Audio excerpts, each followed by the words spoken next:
Hi Libra, this is Jav. Welcome po sa ating channel. By the way, Libra, this is your Monthly Kabay Tarot reading ngayong March 2026. Gamitin ng reading na ito bilang gabayin lamang. Tandaan Libra, ito po ay channel reading.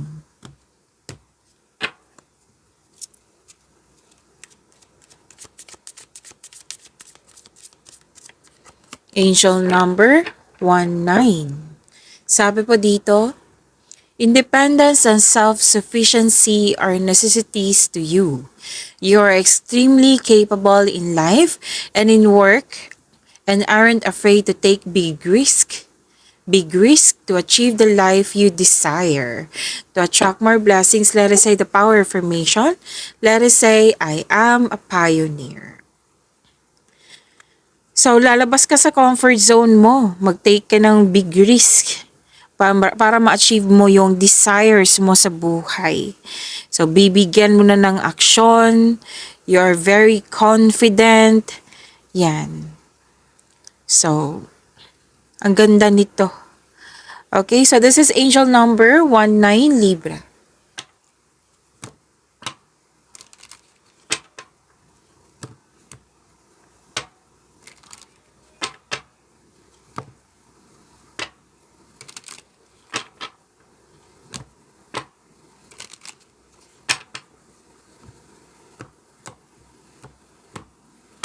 Kung may narinig kayong ingay sa background ko, malakas po ang ulan. So, focus kayo sa mensahe para may makuha kayong gabay.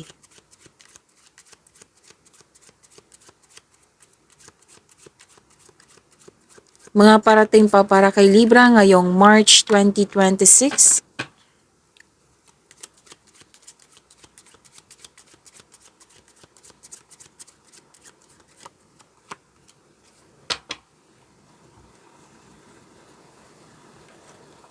Libra, sabi po dito,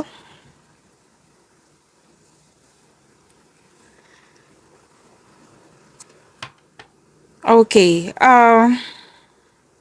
pwedeng nagpa-consult ka. May una ko nakita dito, nagpa-consult ka sa attorney. Pwede din may usapin tungkol sa kontrata. May nakita rin ako dito may kausap ka na marami ng alam sa buhay. Marami ng experience sa buhay. Elders, wiser, mentor, kung ano pa to. Yan. Nag-uusap kayo. Pwedeng nag-gather ka ng factual information. Yan. At nagbigay ito ng support sa iyo. Lalo na yung wisdom message. Nang siyang dahilan na you're taking action with courage na. Nang dahil sa wisdom message na ito. Okay? Pwede din literal na may kausap ka na isang lalaki. Oo. Pwede din naman babae. Pero may nakita kong lalaki dito na more than 40 years old. Yeah. It might be this is your kausap mo. Or pwede din may usapin tungkol sa retirement. May usapin tungkol sa pagpatawad, forgiveness. Pwede may humihingi ng tawad sa iyo. Oo. Pwede din pong, kasi may nakita ako dito na ikaw ay nag-gather ng factual information. You're asking for an advice. Oo. Kaya nga may sinabi kanina, 'di ba, nagbigay ito ng wisdom message, nagbigay ng support to sa iyo. May nakita rin ako na pwedeng ikaw yung nagbigay ng guidance to some daily problem. Oo. Na malaki ang influence mo sa kapwa mo, ikaw yung nagbigay ng message, ikaw yung nagbigay ng advice. Pwede din tong nakikita kong energy dito na yung lalaki na more than 40 years old. Pwede siya yung nagsabi sa'yo, oh, patawarin mo na, Libra. Or pwede din siya yung nag-ask ng forgiveness. Yan. May usapin din tungkol sa katagalan. Like, Matagal na tong gamit sa akin. Yan. May usapin din tungkol sa scholarship.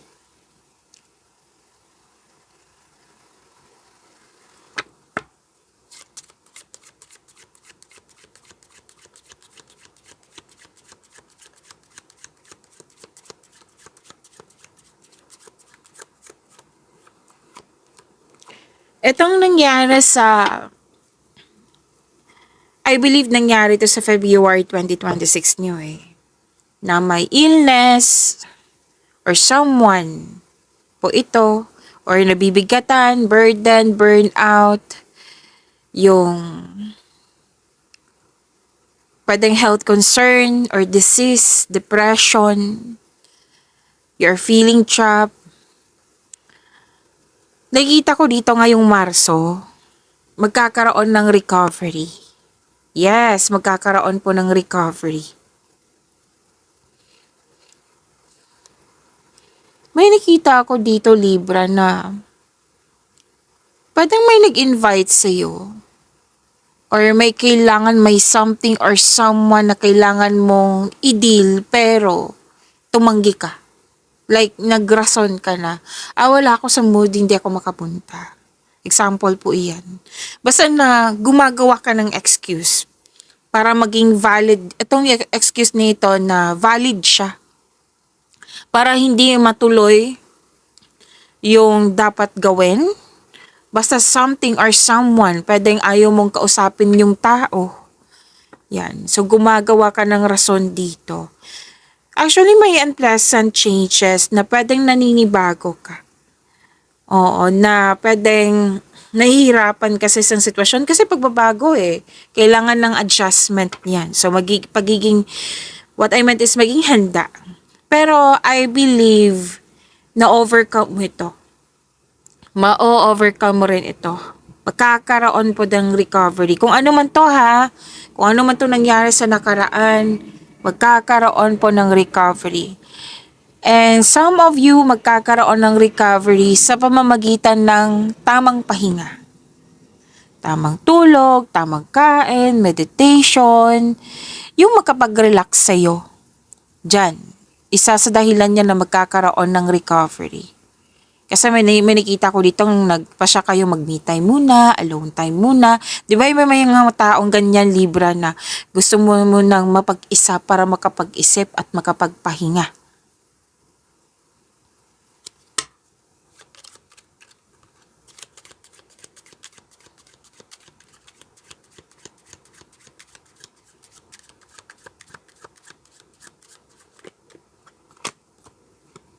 Magkaka-receive ka ng magandang balita, Libra. Yes, magkakaroon din ng success. Claim po. At same pa rin dalawang card po mismo nagsabi dito na isang tao, lalo na lalaki.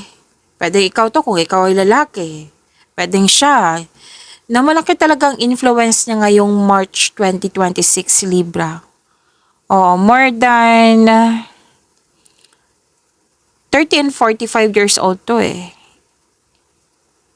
Between 30 and 45 years old. It might be this is different person or the same. I believe this is the same person na malaki ang kanyang influence. Opo. At okay, may advice dito sa mga single. Pay attention. Maging maingat lang. Kung may manliligaw kayo or nililigawan kayo, alamin mo kung totoong single. Kasi kung hindi ka mag-iingat, may magiging posible yung makapasok ka sa third party na hindi mo alam or malalaman mo siya too late na. Magkakaroon ng love affair. So kung hindi ka mag-iingat, so ngayon, kung hindi pa nangyari, then mag-ingat kayo. Okay? Investigate. Huwag magmadali. Kasi, di ba, Habang single ka, pinoprotektahan mo yung inner peace mo. Tapos ngayon, tatanggap ka na ng bagong tao. Syempre, to protect your inner peace, investigate muna. Kailangan maging wiser kayo. Kasi mahirap ng ma, ma, kasi minsan kasi, yung inspiration, yung temptation, inakala natin na inspiration yan. Okay? So, kailangan po ng time for reflection, maging maingat sa pagpili. Yan ang advice ng court.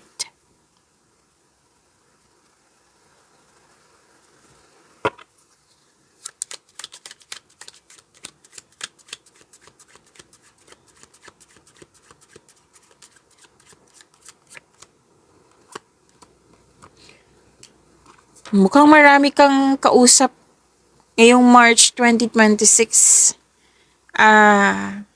Anong tawag dito? Libra.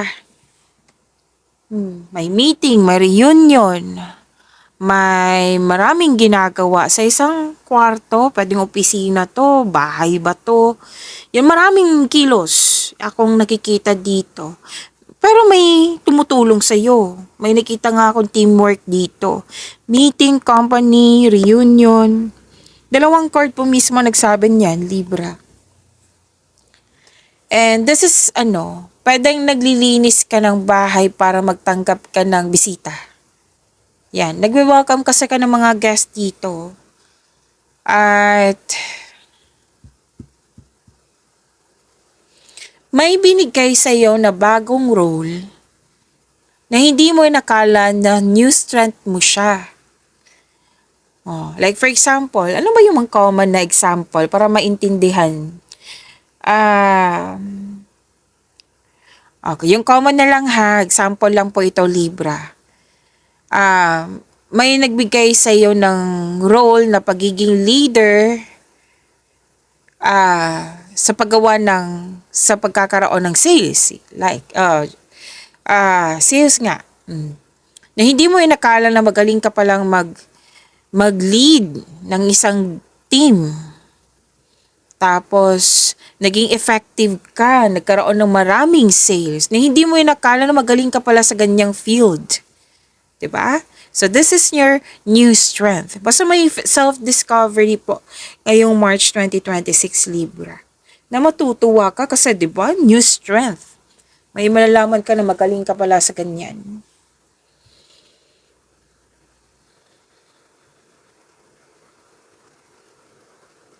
So, may private meeting, may economic progress. Pwede din partnership to ha, business partnership.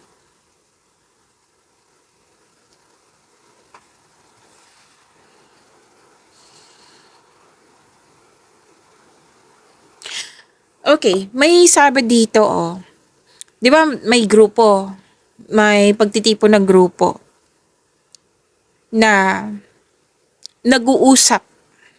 Like, may desisyon na kailangan masunod. May nakita rin ako dito na you are weighing the pros and cons in a situation. Pwede din po, itetest ko to, baka effective to. So may gagawin akong desisyon. Ano kaya yung pros nito? Cons sa isang sitwasyon. Magiging effective ba to? Ano ba tong advantage nito? At posibleng disadvantage para maging handa ako. So, more likely conversation. But, yung sinabi kanina na may kausap ka, na nag-gather ka ng factual information, andito pa rin. Actually, 3 card po nagsabi dito. Na nag-gather ka nga ng factual information bago ka gumawa ng aksyon. Nagko-consult ka nga eh. Ito yung gagawin ko. Sa tingin mo ba tama to? Yan. And, puro salita to eh. More likely talaga marami kang kausap. May negotiation, may interview, may nag-uusap na family, nag-uusap din na housemates. Yan.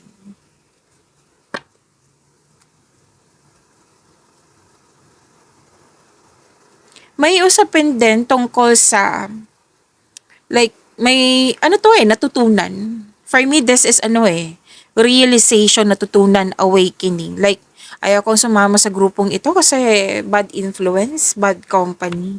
May usapin sa ganyan. And, may sabi din dito na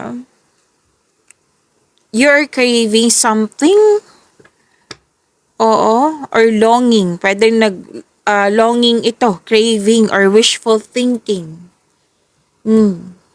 Na may desires ka na gusto mong makuha. Yan. And sinabi naman ng card dito, itong desire mo, itong goal mo, itong ambition mo, makukuha mo yan pag magkaroon ka ng positive thoughts. Okay? Ma-manifest mo yung positive thoughts. Ma-manifest mo yung desire mo sa buhay. Your desires will turn into reality pag i-manifest mo ito ng may kasamang positive thoughts nga. Lalo na sa mga sinasabi na more on positivity, yan, ma-manifest mo yan. Tapos may hinihintay ka din na kailangan maghintay, yan. And may wini-wish ka dito kasi may nangyari, Libra, na hindi mo siya kontrolado. Pero wini-wish mo siya, sana magiging pabor na sa akin. Sana ganito, kasi gusto ko ng ganito mangyayari. Yan. So sinabi ng card kanina na have faith and more on positivity nga, lalo na yung positive thoughts nyo, para ma-manifest po iyan.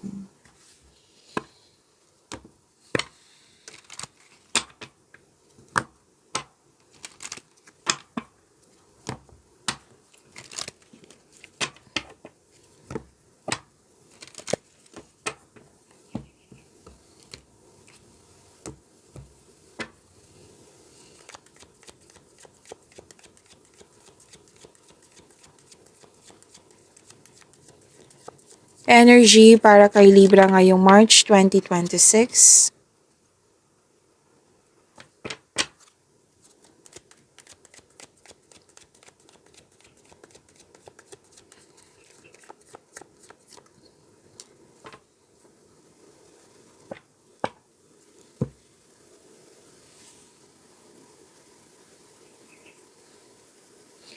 Libra, maraming salamat po sa mga hindi nag-skip ng ads. At subscribe na po kayo sa ating channel at click bell notification para updated po kayo sa reading natin. At para sa mga gusto magpa-reading po, comment po kayo ng personal reading and check ma-reply sa comment section.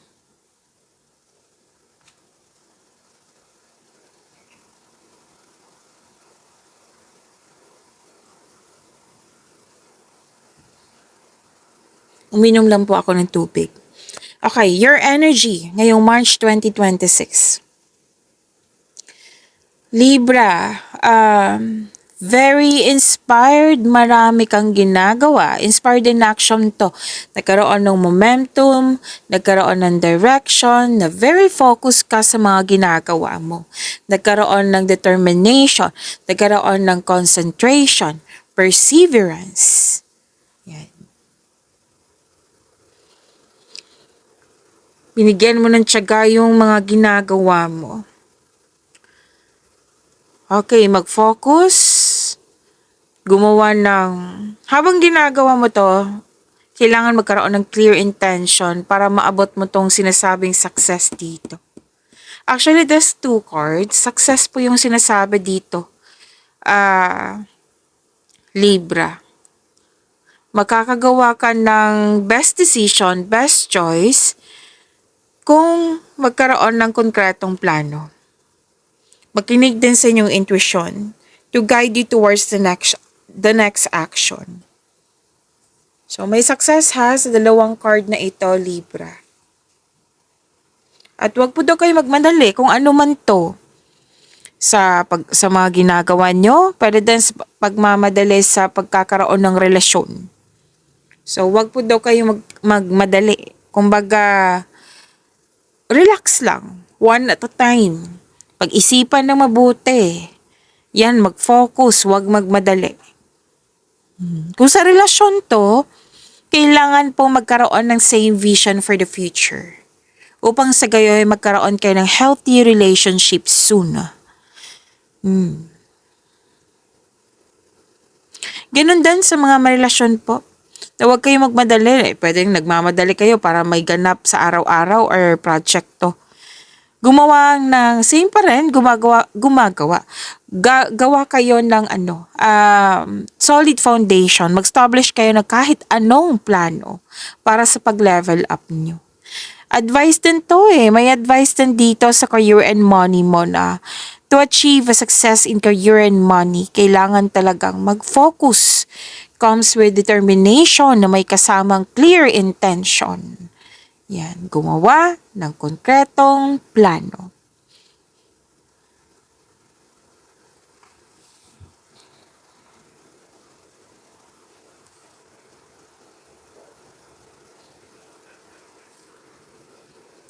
May sabi din dito, dalawang card mismo nagsabi dito na you are very inspired in doing some action. Na you have the personal power, na actually, hindi lang to success, mahigit pa to sa success. This is victory. Sinasabi ng dalawang card dito, this is victory po. Libra. Yung dating hindi mo control, ngayon kontrolado mo na. Yung dating, anong tawag dito? Yung dating disbalance, magiging balance na. Kung hindi maayos doon, magiging maayos na ngayon. Mas lumawak yung ambisyon mo sa buhay ng dahil sa mga nangyaring success. So, kampante ka sa kung anong sitwasyon ka ngayon. May nagbigay ng tulong sa'yo dito. Boss, amo, para maabot yung layunin mo sa buhay. Oo. And nagiging stricto ka na. Kumbaga, ang pagiging stricto nito, this is discipline. Like, gusto mo talagang magiging successful, gusto mo talagang maabot yung gusto mo, kaya bumuo ka dito ng parang rules to Oo. Na gumagawa kayo nandyan para maging successful nga. Para mas. May nangyaring success na para mas pa. Okay? Gumagawa ka ng rules.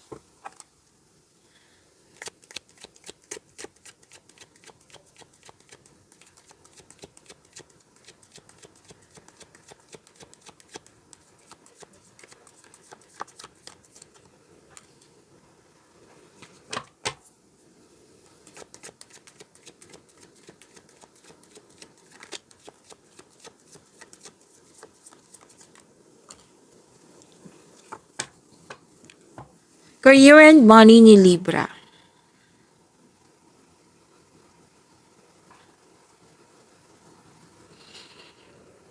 Wow, granted yung manifestation mo, Libra.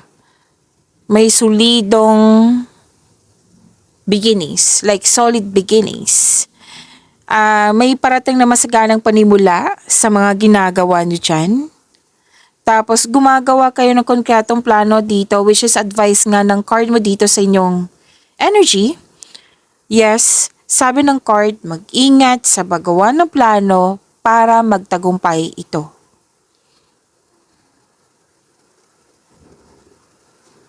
Dinedevelop nyo po yung hobbies nyo, yung skills nyo, para magamit mo pandagdag income. Yes, at kaya ka pala dito nag-gather ng factual information kasi gagawa ka ng malaking desisyon, malaking plano, malaking desisyon. Kasi gusto mong magtagumpay Dinedevelop nyo nga yung mga hobbies nyo, skills nyo para pandagdag income nga.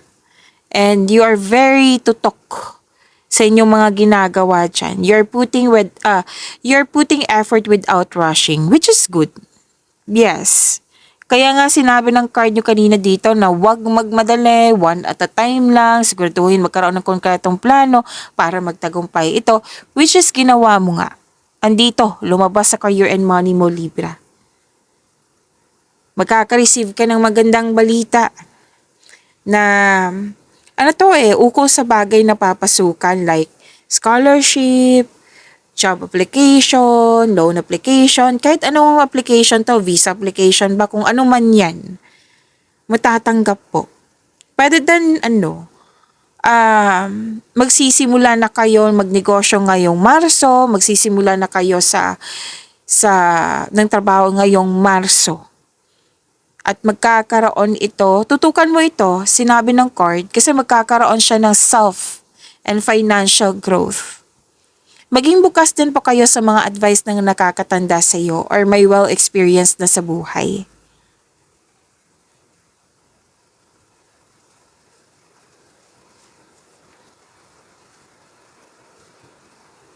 Libra, apat na card na po nagsabi dito ha, from here to here. Puro success yung sinasabi. Oo. May resulta nga dito sa inyong mga ginagawa, yung pagiging productive niya sa araw-araw. May resulta dito.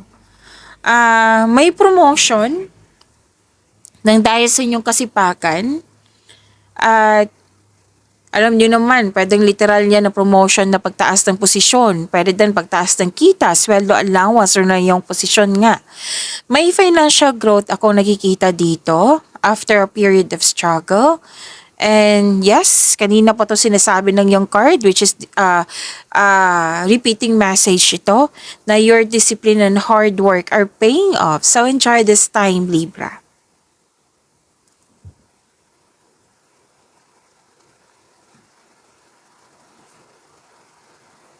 Oh, magandang balita pa rin sinasabi ng card mo dito. May bagay na matutupad. Granted manifestation, may bagay na matutupad. Repeating message na naman. You deserve this, Libra.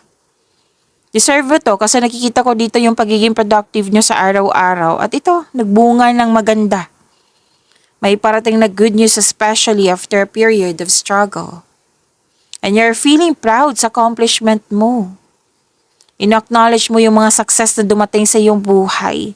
At may matatanggap kang papuri from other people. Kasi recognition to victory and recognition, di ba? Sinabi din dito yung victory, mahigit pa sa success. Andito din po siya.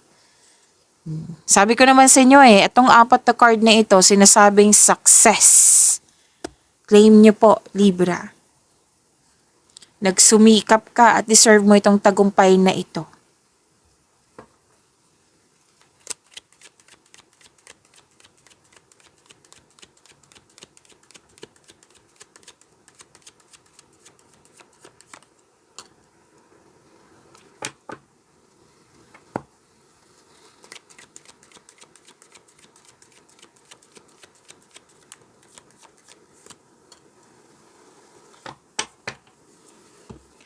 Libra, huwag niyong kalimutan na mag-subscribe sa channel natin at i-click yung bell notification para updated pa kayo sa reading natin.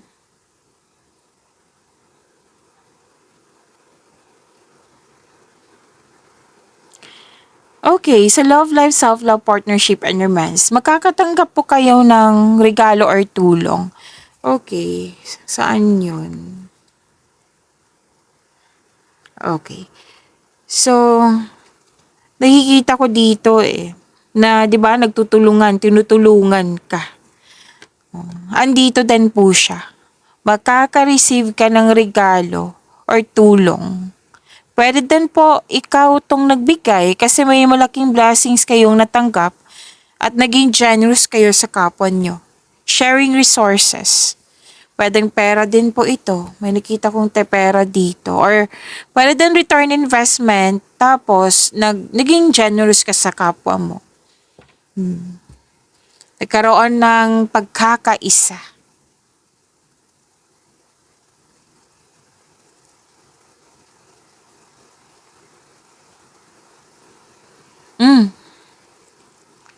Libra. Masyado po daw kayong busy sa pag-aaral or trabaho. Tapos, sabi ng card, maglaan ng maraming oras. Like, sapat na oras for yourself, to your friends, to your family.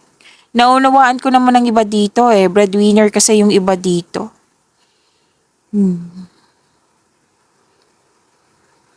Pwede din nabibigatan ka sa obligasyon. So, kailangan ng komunikasyon nito. And may transformation na mangyayari, pagbabago po.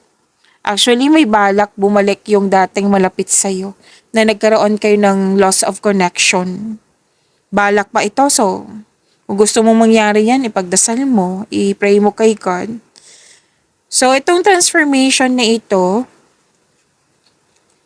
yes, this is necessary change. Nagpa siya ka dito na kailangan ng magkaroon ng transformation para magkaroon ng growth. Pwede yung gusto mo ng space para makapag-isip at makapagpahinga. Okay? Pag-imani niyo po yung blessings na binigay sa inyo, Libra. See you tomorrow. Maraming salamat po.